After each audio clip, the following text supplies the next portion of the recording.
Tiga bakal calon presiden di Pilpres 2024 beradu gagasan dalam diskusi panel di Rakernas Asosiasi Pemerintah Kota Seluruh Indonesia atau APEKSI di Makassar, Sulawesi Selatan, Kamis 13 Juli. Ketiganya adalah Anies Baswedan selaku bakal capres dari Koalisi Perubahan untuk Persatuan atau KPP, Ganjar Pranowo selaku bakal capres PDIP, dan Prabowo Subianto sebagai bakal capres Partai Gerindra. Ganjar dan Anies hadir mengenakan baju batik coklat, sementara Prabowo mengenakan kemeja safari coklat. Ketiganya juga nampak mengenakan pasapu atau ikat kepala pria khas Sulawesi Selatan. Lalu apa saja yang diungkapkan ketiganya saat diberi kesempatan menyampaikan gagasan? Berikut ulasannya. Ganjar Pranowo.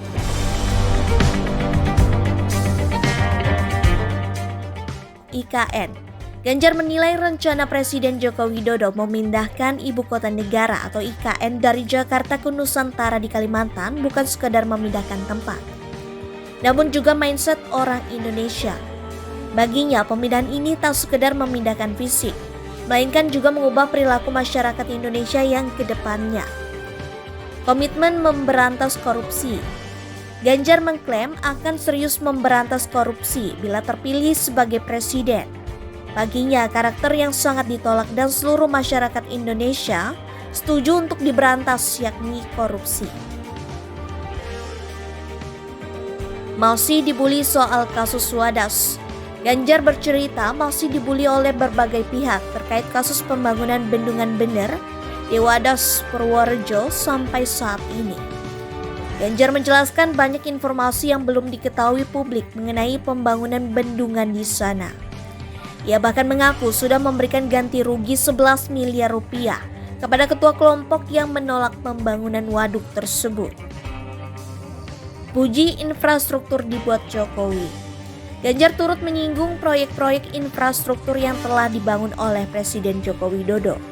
Baginya, proyek itu memberikan dampak yang bagus bagi kehidupan masyarakat Indonesia. Anies Baswedan singgung ketimpangan. Anies sempat menyinggung ketimpangan di berbagai wilayah Indonesia meski tidak dilihat atau bersumber dari data dan angka, melainkan melalui foto udara Indonesia di malam hari.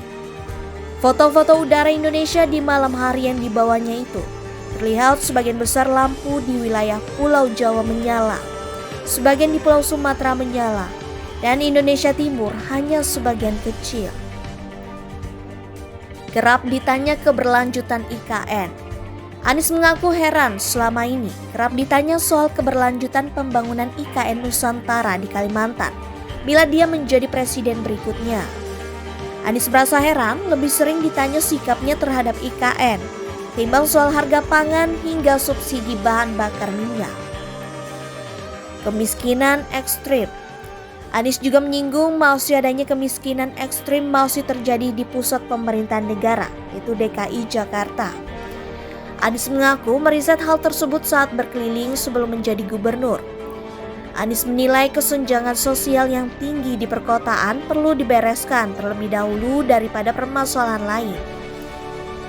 Ingin bentuk kementerian kota. Anies turut menyindir keberpihakan pemerintah dalam mengawal pembangunan perkotaan. Ia menilai seharusnya ada instansi khusus yang membuat standar pembangunan perkotaan, mulai dari standar pengelolaan sampah hingga penyediaan kebutuhan air bagi warga.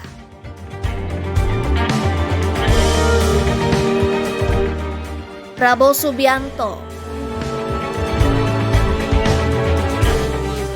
puji kebijakan hilirisasi Jokowi. Prabowo memuji kebijakan hilirisasi Jokowi berhasil menaikkan pendapatan Indonesia. Misalnya, hilirisasi nikel yang mampu menaikkan pendapatan hingga 20 kali lipat. Dia juga mencontohkan hilirisasi kelapa sawit. Prabowo memuji keteguhan Jokowi menerapkan hilirisasi industri di tengah gangguan negara lain. Ingin pindahkan makam Diponegoro. Prabowo turut mengutarakan keinginannya memindahkan makam pahlawan Pangeran Diponegoro ke kampung halamannya. Makam Diponegoro hingga saat ini berada di Makassar, Sulawesi Selatan. Ada negara minta nelayan RI tak tangkap ikan. Prabowo mengungkap ada suatu negara yang meminta nelayan RI tidak ambil banyak ikan di laut sendiri sebagai syarat kunjungan Menteri KKP Sakti Wahyu Trenggono beberapa waktu lalu. Namun ia tak menjelaskan negara mana yang memberikan syarat tersebut. Prabowo bercerita bahwa menteri dari negara tersebut memberi syarat kepada Trenggono agar tidak mengambil ikan tuna dari laut sendiri.